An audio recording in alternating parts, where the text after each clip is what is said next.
Before you sit down with a participant to debrief the report, it's a really good idea to have understanding of the assessment experience that leader had.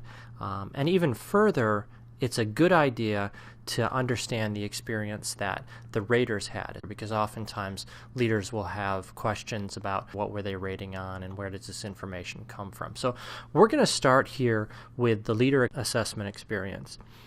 After the leader enters his or her name and some demographic information, he or she is given 2 sections to complete. And so the first section is simply the everything DiSC assessment. And for each adjective, they're asked to rate on a 1 to 5 scale how often that adjective describes them. When we get to the report, their DiSC style is going to be used to help interpret some of that information. And so that's where this knowledge is coming from, their completion of the DiSC assessment in this first section. And the second section is the leadership behavior section. And this is unique to the 363.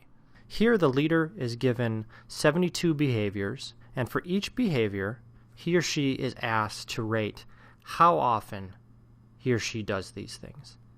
And so he or she might be given something like propose new directions for the group. How often do I do that? And so it's a relatively simple task. The place where we'll see this information later on when we open up the report is the individual's self-rating of performance on these different behaviors. So as a whole, most leaders are reporting that the assessment process is taking them on the low end from about 10 minutes to the higher end about 20 minutes.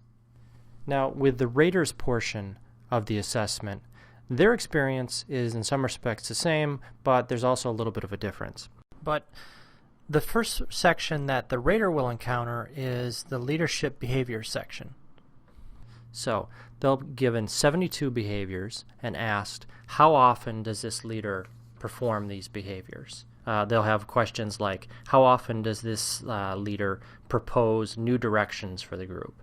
This is the same leadership behavior section that the leader takes.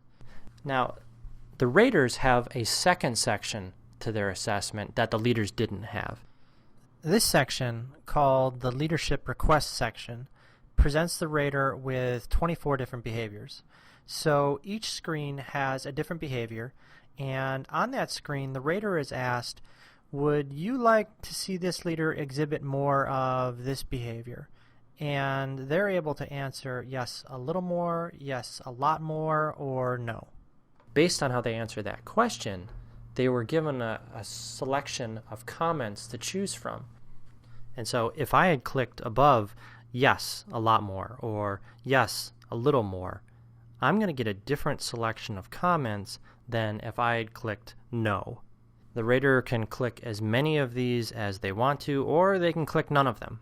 And as you look through the report, you're going to be able to see very clearly where these comments are going to show up. Primarily, they're going to be listed on pages 8 through 15, and they'll be right next to the performance data under practices.